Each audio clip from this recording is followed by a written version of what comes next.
Okay, thanks, Kikoa. So Sheila, you want to start with your connection to the pond first of all, and then we can go from there. Okay.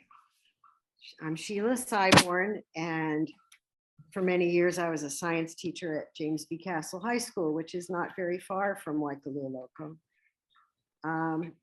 And I was looking for something, anything basically, to motivate some very alienated students. And the course they were in was called Plants and Animals of Hawaii. I didn't know anything about plants and animals from Hawaii, so I was as new to it as anybody else, but I happened to see a little blurb in the paper that Herb had put in that a community group was trying to restore the pond and get rid of some of the invasive mangrove, and the community members were invited to come down and pull mangrove. And don't ask me why, but we went. Me and I think 3 or 4 students on a Saturday morning, have no idea what to expect, but we got there and pulled mangrove for a few hours, and I think we were all transformed by that experience. So the kids went back to school and shared how much fun they had and how exciting it was and how gross and muddy it was and all those fun things. And a lot happened in my head and in my experience that I can't recall at the moment, but what evolved was this is a way to reach alienated students and empower them in their own community, basically in their own backyards, to do some good in the world. And oh, by the way, maybe learn some science too. So we wrote a grant and started going down on a regular basis. We had lots and lots and lots of help. And Herb somehow understood that this was going to lead to bigger and better things. And Leah, you supported it, even though I didn't know that at the time. We were able to get a grant from the, it wasn't the National Science. It was the U.S. Department of Education. No, it was not. It was a volunteer organization, like service learning. That's what it was. Service learning grant. Right. Yeah.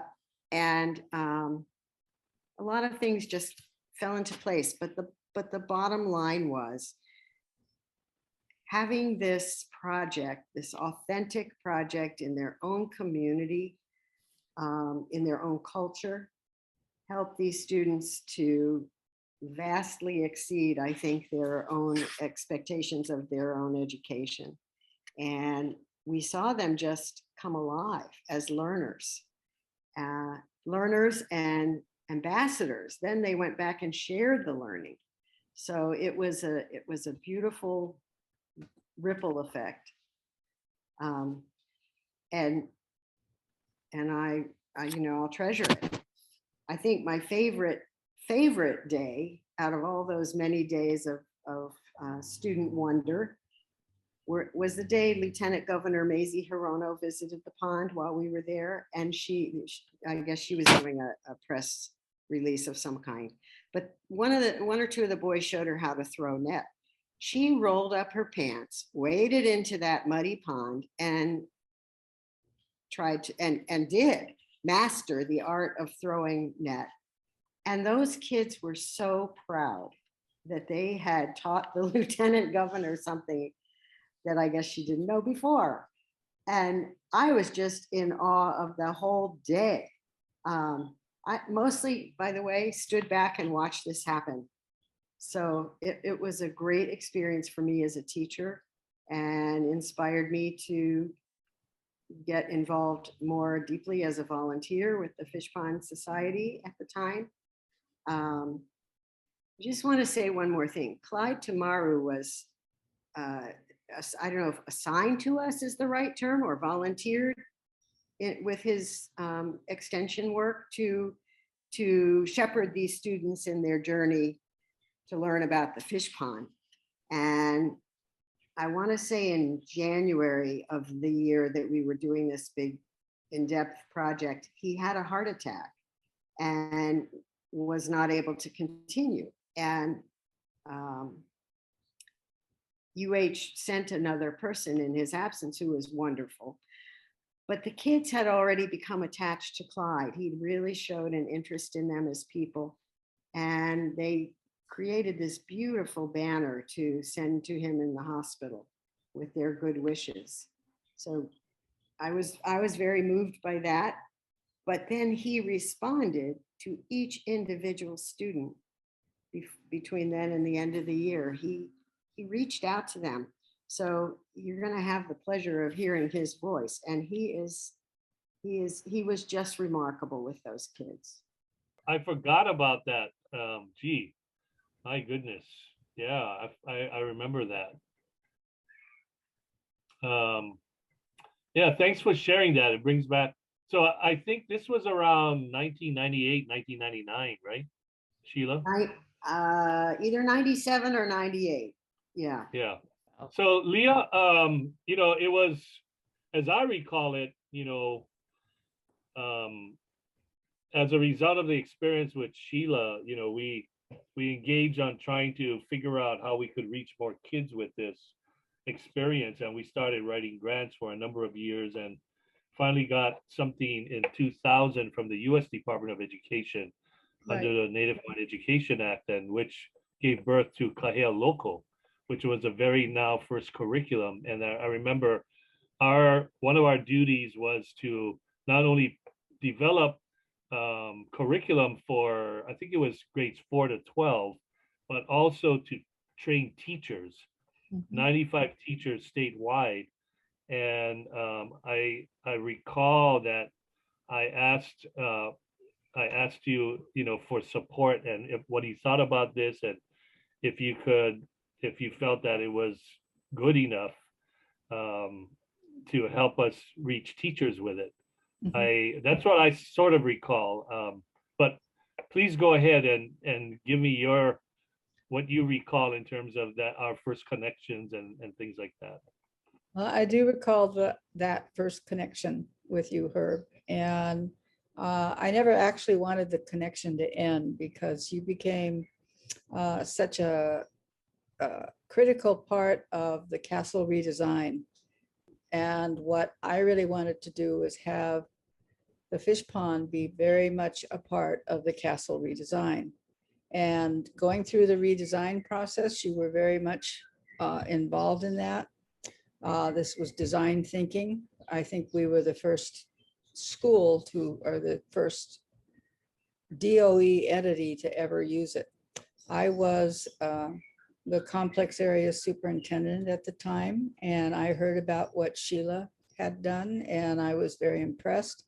I was also very impressed with everything you ever tried to do, which is why I signed off on quite a number of grants to involve students in the fish pond. And my goal was much the same as Sheila's. I wanted an academy that dealt specifically with the fish pond so that students would have the opportunity to connect to themselves through their culture, through their work, and to build confidence and poise as good human beings. Because I've always believed that there's no such thing as a bad kid. You may be alienated from the whole, but you are basically, there's all this goodness inside of you that just has to come out because you know who you are. And the pond to me connects young people to who they are culturally and through confidence and knowledge. And I love that. So that emerged from the castle redesign. I hope it's still alive and well at Castle High School. And it was a true gift. It was a gift to the young people of Castle High School, Kaneohe, and also to the fish pond. It was definitely a reciprocal relationship. And, when I first agreed to take on the kuleana of trying to restore the pond, I had no idea of the connection it would make to education. I was only thinking about the physical restoration of the pond. And everything that I've been taught, through my kumu at that point in time was that these Hawaiian places had something to offer the community, which unfortunately had been really neglected for a long time. But I had no idea, the power of it becoming a place for learning until, our paths started to intersect. And I realized, and seeing those kids, Sheila, seeing those very first kids just transform right in front of our eyes, it was just amazing to me. And I grew up in the community, and I never had any experience like this, and remember in those days we call it culture-based education. And there was still a predominant attitude where there's no such thing as culture-based education, because that's really dumbing down, a sort of standards-driven education approach. And once you begin to intersect culture in it, then maybe that's not the way to go. And so from what we saw, we were intent on showing people that it could be very rigorous, and that the cultural help to make that social emotional, what we call social emotional connection now, right, for kids.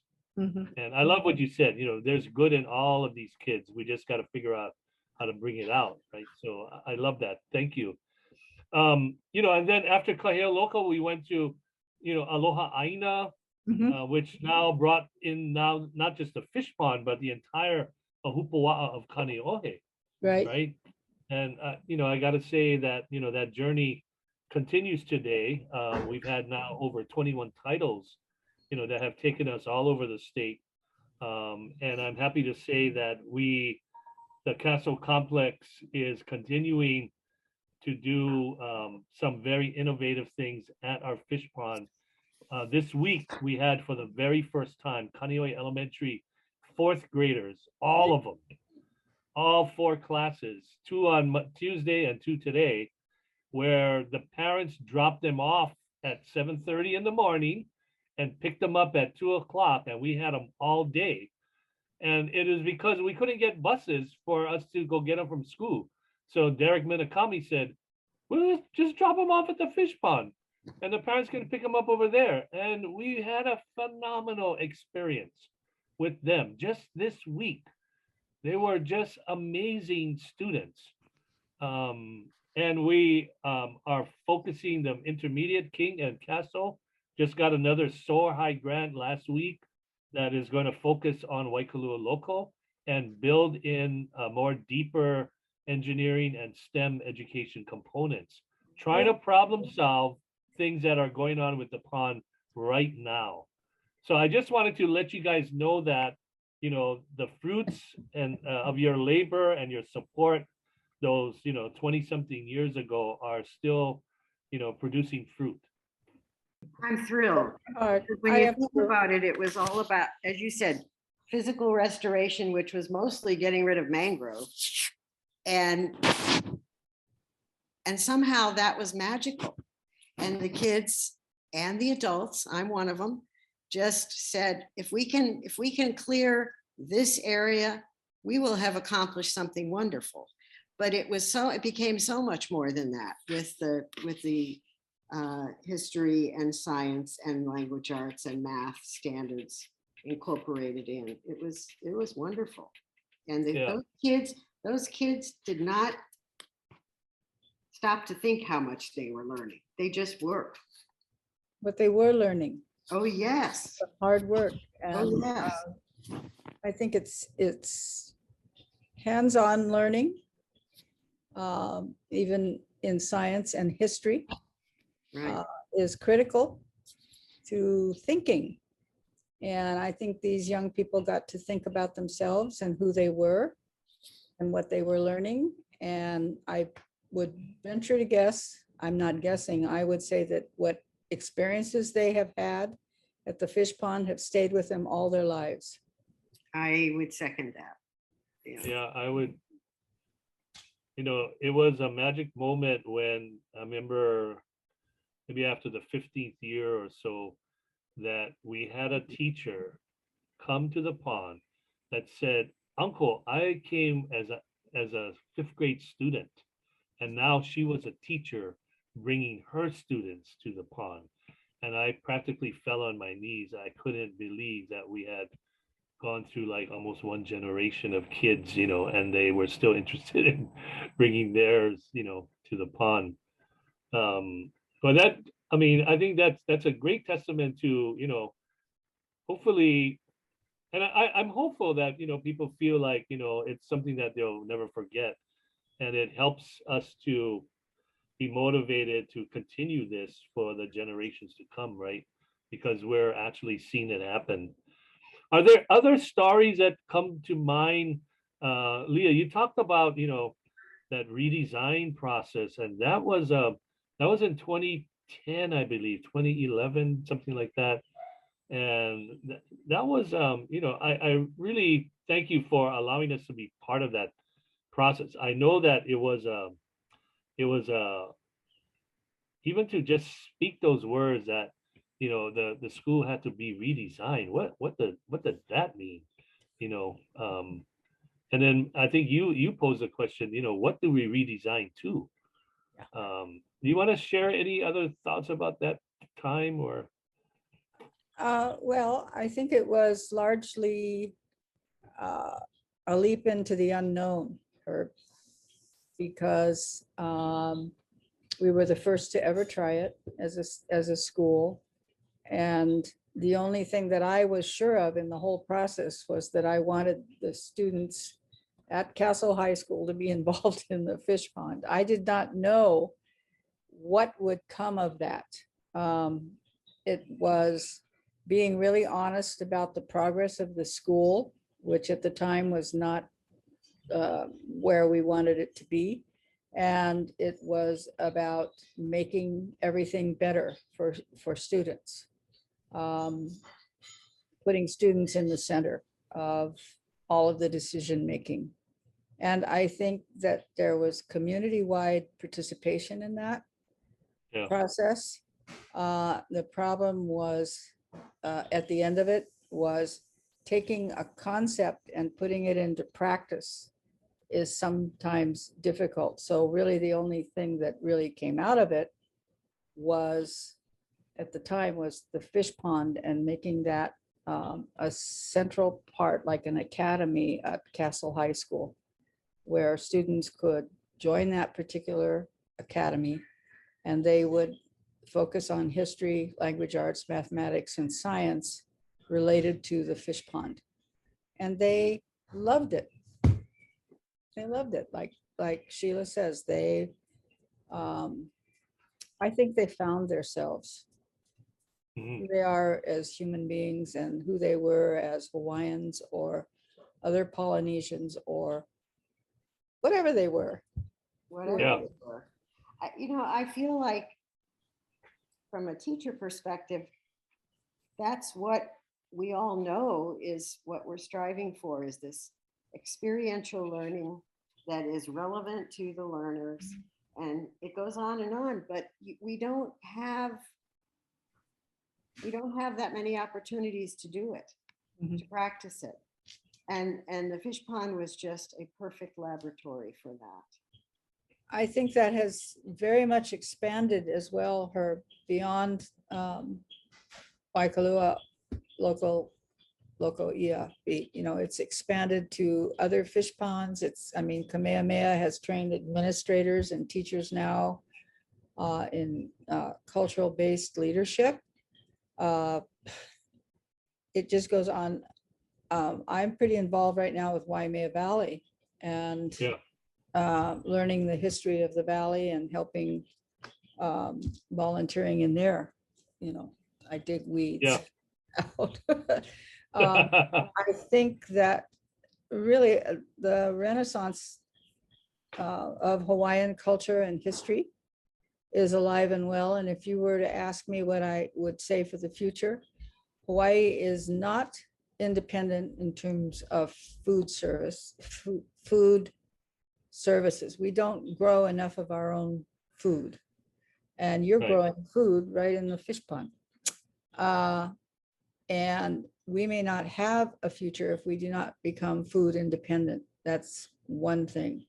The other thing that's really important to me, and I learned a lot of this from you, from the Pacific American Foundation, is that we need to listen to Hawaiian ways in terms of preserving the environment, preserving the culture, and preserving the fish ponds, and all of the knowledge that Native Hawaiians have was disregarded for so long in terms of how to care for the environment and how to feed people. I want it back, Herb. I'm going to do anything for the rest of my whole life to do whatever I can to support that, because it's right. Yeah. It's right. We've become too dependent on ships bringing us food and energy. And, your inspiration definitely has, been a factor in us setting a new course for the next 25 years Mhm. towards food sustainability. And so we have, now that, a lot of the physical restoration of the pond is at a place now where I feel it can be stabilized and it can be managed. Now the focus is on how do we propagate fish, how do we grow food from the sea again, Mhm. and begin to flip that switch back towards that, over dependence, and building bridges between indigenous wisdom Mhm. and contemporary science and technology, because we need it all to figure out how do we solve the problems of, you know, invasive species at both the micro level as well as the macro level, global climate change that has affected our pond, sea level rise, ocean acidification. They've all affected us, the temperatures of the ocean. And so we're on the same page, Leah, that I think for the future, we have a small window of opportunity to turn the tide. And it's got to be, within the next one or two generations. Otherwise, I think it's going to be really hard. I agree with you. Yeah, go ahead. I just think that we need to listen to Hawaiian ways. Our politicians need to listen. Our educators are already very, very much involved in finding out indigenous ways of dealing with the environment, but we don't make all the decisions in the world, unfortunately. Yeah. Well, hopefully, being able to tell this story, without, with the only motive is for us to be better as a community, to help our communities to feed each other. I think that's a good message that hopefully can ignite other people to take action. So Sheila, what are your thoughts? Well, I'm going back to the early years again and thinking the place itself and the work that's being done there has the power to overcome skepticism. And I had dealt with a lot of skeptical students. Science is evil. Those guys are out to get us. And this was really hard for me as a person who's loved science her whole life. What we found through the work at the pond was the kids could see it in action, and they understood that their own ancestors were fabulous scientists. Mm-hmm. And that opened their minds and their eyes and ears to even some of them going into science careers, which is amazing to me. But anyway, I was already out of the classroom by the time some of the more high-tech things got going. And So I didn't have the opportunity to take students there, but I knew about it, and I knew about it through other teachers. Mhm. And the work goes on, you know, the magic goes on. Can you share, Sheila, a little bit, when you left Castle High School, you started, at the complex level. I think Leo was still there, Yes, training teachers, right? As part with Elly Tepper. right. And we did that for a number of years, trying to inspire new teachers coming into the district. Can you guys talk a little bit about that? Because I thought that was brilliant. When they first come into the district, they should have this, I think we did it for like a whole year, So it was a collaboration with Kamehameha schools called Kahua, which yeah. my understanding is it translates to foundation or the basis. And it evolved over the years like everything does, but you're right. It was the program was designed to help teachers, particularly mainland transplants who weren't necessarily familiar with the Hawaiian culture, to be successful with their Hawaiian learners. That was KS's involvement. I mean, that was their motivation. But it certainly got to be a celebration of good teaching practices. And that included field trips, or that's not the right word. Educational trips. Our own immersive experiences. And the teachers responded just the way the kids had to the pond. And they just blossomed and got all excited and desperately wanted to bring their own students down and do some of the lessons from the curriculum that they had sampled. So yes, I would say it was very, very successful. Mm-hmm. What was especially, I thought, heartwarming was because these were all mostly first-year teachers. Some of them were born and raised in Hawaii, and either they were extremely knowledgeable about their own culture and very happy to see it recognized and were happy to share with us. That was beautiful. But there were also some who were born and raised in the islands and knew nothing about this. And they were probably the most excited of all to discover right there in their own island. We started this program, Herb, mostly because we did start it. Being a first-year teacher, when the DOE loses 4 out of 5 after 3 years, that did not happen so much in Windward because of teachers like Sheila and Elly, who just retired, I might add. Elly did. And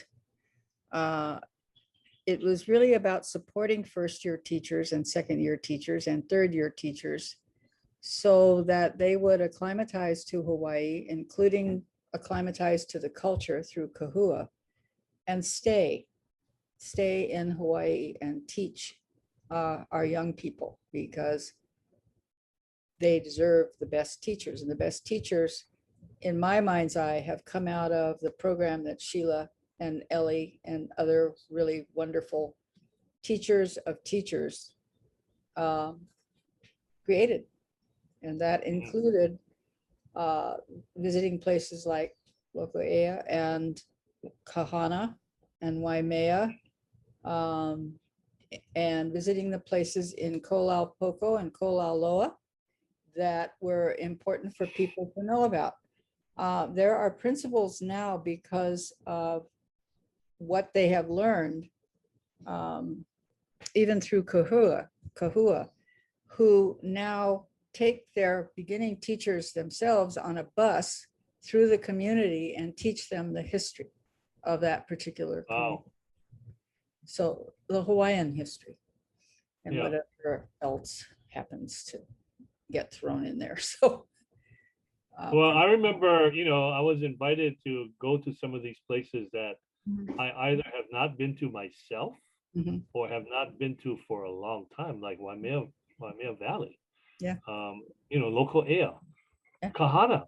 Kahana Valley, my goodness. But to not only go visit, but be in the presence of people that were from those places and hear their stories firsthand. For me, growing up in the islands, it was super powerful for me as well.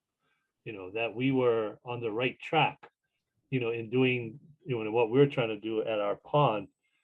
Because I mean, sometimes, this work is hard. And sometimes you get, dejected. You get I exhausted. certainly did sometimes. Exhausted. I kind of like, sometimes, it just gets really hard. But when you participate in programs like this and you see the reach and how it affects people, I stop trying to figure it out and I just try to celebrate it. It's wonderful. I agree. So, Elia, I also wanted to ask you, remember Cheryl Kaʻuhane Lupenui had asked us, I think we're a few years after the redesign happened, to participate in this activity that eventually led to the adoption of Na Hopena A'o and the Correct. Ha framework. Can you share a little bit about that? You and I served on that committee. And I think, I remember when we were first meeting, we didn't really know what the answer was. We knew that the work was something that needed to be done. And we started looking all around to other indigenous people to see what they had.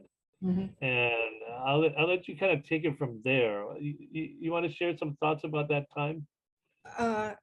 Well, it was introduced to the DOE through the board, and the superintendent then said, we shall all do this. And whenever that happens, it takes a long time for all of us to do this. And it has after, Sheila knows what I'm talking about. Yeah. After all these years that I've been gone, which is going on 6 years, I am finally seeing it used in most of the schools that I visit. And I'm thrilled because the values that were finally selected in Na Hopena A'o are universal. They're Hawaiian, but they are universal. And I see them in the immersion classes, but now I see them on the English language side, and I'm absolutely thrilled. Schools are using them as the basis for their theoretical structure in terms of how they want young people to be and how they want them to turn out as good human beings and good citizens. It's lovely. It was the culminating experience of my work in the DOE, and I am so proud that I got to be part of it, and proud that you were part of it as well. Yeah, me too. I mean, I am just, I don't think we really fully understood, the depth of how it could help people, because I think we all realized that a lot of people were doing parts of it already. Yes. We just didn't have a sort of connecting framework to put it together in a way that, we understood the collective impact when everybody was doing it, and the power of that. And then, the Office of Hawaiian Education coming on board, and I'm still amazed that, Office of Hawaiian Education is probably 5 years old. I mean, we've been a state since 1959, and, it took that long for us to actually have an Office of Hawaiian Education, that's focused on education, which is great. And, they've been a big catalyst for that, pushing, that ideology, I guess, or that framework. But I guess, now that I look back on it, the point is that, and it's not just about Waikalua, it really is about how we bridge, again, indigenous wisdom and values and methodologies with, mainstream, because we live in both worlds, right? The Western and the Hawaiian world. Why can't we have it all, right? And the problems, we still have, global climate change, sea level rise. I just think, the king tides that have affected our walls. I think, Sheila, you saw the impact of that, when the Kaneohe Bay rose and it basically covered our fish pond wall, and the eroded it mini right down. extinction, yeah, the mini extinction event with the invasive, lemur, all of a sudden, it really spooked us, I guess. But we have some major challenges in front of us, and hopefully that these stories for the future will hopefully give people of the future, generations of the future, some kind of understanding about how important these places are, and the connections that we've been able to make in our professional lives as well, to elevate our community, that we all love Hawaii, and how we can continue to do that. Thoughts more about that? I listened to this talk with, I don't remember her name, but she was the president of the Native American Congress, so to speak, and she's at the climate summit right now. And her whole purpose, one of her whole purposes was to get people to listen to Indigenous history and science, because what she said is that her people, the Crow Indians, predicted everything that's happening now, because people did not take care, they did not adopt the Native American ways of dealing with climate and dealing with the environment. And I really believe that we are fortunate in Hawaii because we have the Hawaiian culture, which is going to teach us the same thing. So the integration of cultural knowledge with science, to me, that's the answer to prevent Loko Ia from never being inundated by the ocean again. And the same with ocean sea rise is really caused by heat, which causes big swells, which takes out people's houses. Yeah. So there are people alive like you that have the answers now. We just have to listen. We have to find a way to build that bridge so that people who make decisions for this state make decisions based on that knowledge, as well as science, technical science. Yeah. I agree with Sheila, you. thoughts about that? Well, I agree with you, Leah. I would say, however, that what I learned through this process was we don't necessarily know the answers, but we know the questions. And that drives us to the next level of understanding. Mm-hmm. And it works for teachers, and it works for students, and it works for PhDs in science. That's the whole process. And I mean, the planet's problems are so complex, I don't think anybody knows the answers, or at least all of the answers. But we certainly know what isn't working in our best interests, and have a lot to fall back on in terms of what worked in the past. Mm-hmm. So I agree with you that we need to plumb those depths and celebrate that, as much of that knowledge as can be recovered and applied to our modern issues. Mm-hmm. I think that is the key. Mm-hmm. Me too. And I think that our students are brilliant. Yes. I'm very hopeful, if anything, because just seeing those fourth graders down at the pond this week, I mean, their level of engagement and questioning, boy, at the end of the day, I was exhausted.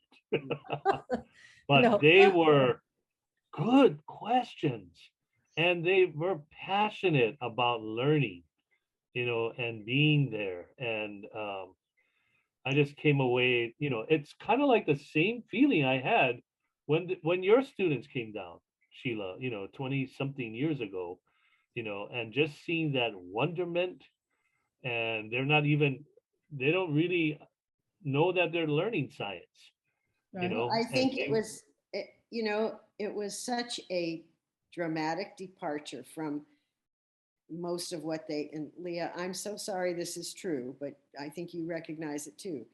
This was not what school was like for them. No, it was not. That's why And, we wanted and to make it. so the idea that they could be outdoors and using their muscles, using their Mind. ideas, their thinking, was revolutionary. And it's sad in a way that it was such a rare occurrence, but it certainly showed us the power of that kind of learning. I don't think it's as rare anymore.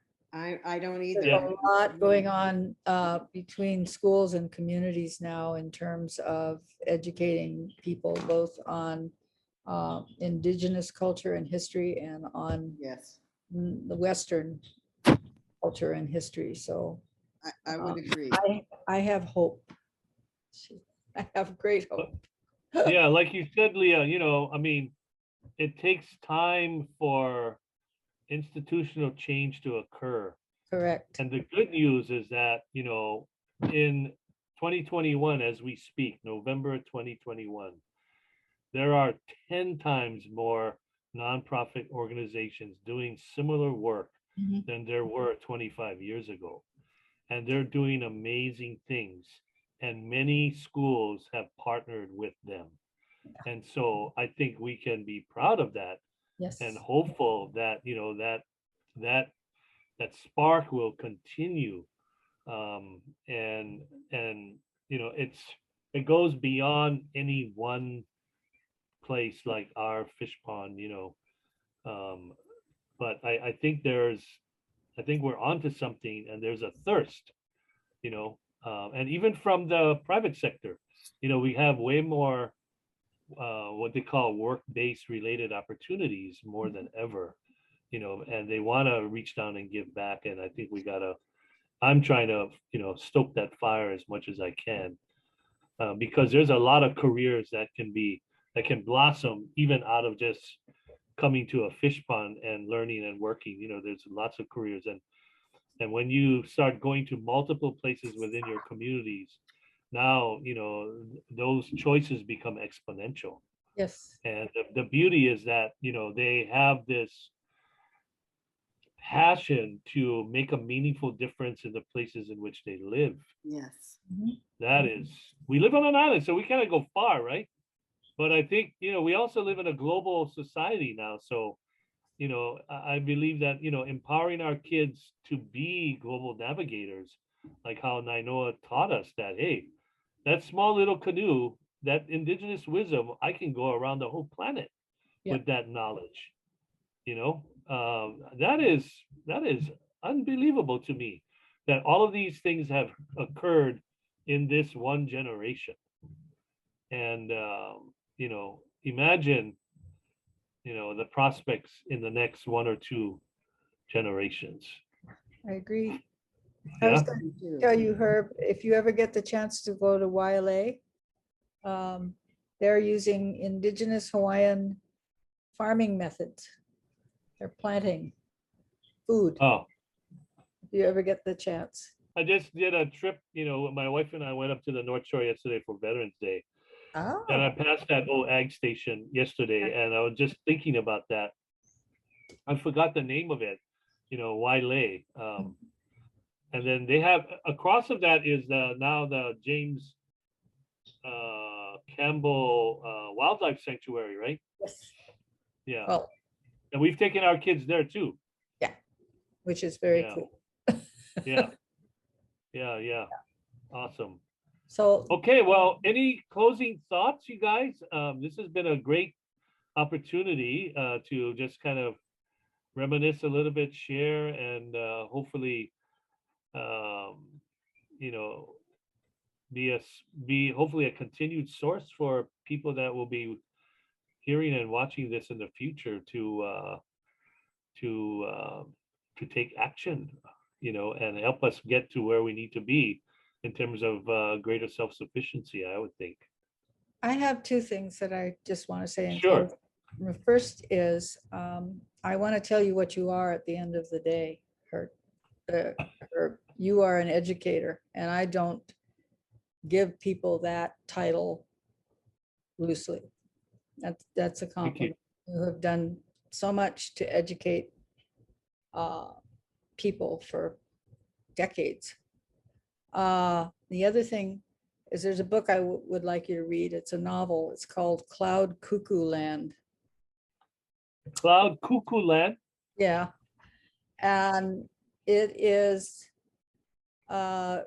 set in 3 different periods of time and all the characters in those periods, but they are all connected by stories. So doing what you're doing right now and having everything that you have done and that we have done connected by stories is a wonderful thing. Okay, I will definitely look that up. And because you recommended it, I'm going to read it. I love that. That's what we're good at in Hawaii. Telling stories, talking story, right? Recording stories. I mean, that's what we're trying to do here right now. So yeah, Cloud Cuckoo Land. Mhm. That's an interesting title. You'll understand if you read the book. Okay. Thank you. You know, I was never trained as an educator. I never considered myself an educator. And sometimes people ask me, well, are you an educator? I go, no. But I appreciate that. I'm not a formally trained educator, but I feel like, you know, my life's journey has taken me to places where I need to share what I have experienced and learned with others. And I think that's important. And I think that's what educators are supposed to do, right? Sheila, do you have any closing thoughts? Well, Thank you. I would Thank you. also like to echo that I think you're a consummate educator. Right. And, you know, frankly, sometimes formal training gets in the way. So you followed your heart. And if anything, that's my takeaway from my involvement at Waikalua Loko and with you all. One has to follow one's heart. And if you know yourself, Leah, as you've pointed out several times, you can feel sure that you're going to end up in a better place. And I certainly did from this whole involvement. And in fact, I would say it was the defining experiences of my career. I had a lot of neat experiences. Yes. Long careers, Sheila. Yeah. Yeah. Long, full careers. Yes. Yes. Rich careers. Yes. Well, as long as God is willing, you know, let's our lives are not over yet. That's we true. still have something to contribute. Yes. And let's continue to contribute as much as we can for as long as we can. And I just want to give you my blessings and God's blessings, you know, for being, you know, colleagues, friends, and most of all, always doing that in the spirit of aloha. And I really, really, from the bottom of my heart, appreciate and love you guys so much. And you have made a huge difference in my life. So thank you for spending the time to do this today. I really appreciate it. Thank you for all you are and all you do. Thank you. And we got to make a commitment that when Sheila comes back in the spring, maybe there'll be an opportunity for us to meet in person for at least a little while and spend that time. And let's do it at the pond. That would be great. We'd love to see you, Leah. Yeah. Yes. I would love that. Where are you, Sheila? San Diego area. Because, yeah. Ah, Carlsbad. Oh. lovely. I went to San Diego State. That's where. Oh, well, then you know. Oh, yes, I know Carlsbad. Our children are here and that's what brought us here, but, and it is beautiful, but of course I miss Hawaii. So, yeah, love to get together with you all back at the Okay. pond. That would be lovely. Yes. Yeah, that'd be great. So I'll coordinate something. You let me know when you come into town, Sheila, and I'll coordinate. I will. I'll give you plenty of warning. Okay. Okay, Koa, are we good? My name is Leah Albert, and I am the former complex area superintendent for the Castle and Kahuku complex. And I've been an educator for over 50 years. My name is Sheila Cyboron. I was a science teacher in the Windward district for about 20 years, and then I became a mentor teacher for new teachers for the next 10 years. Leah was my boss.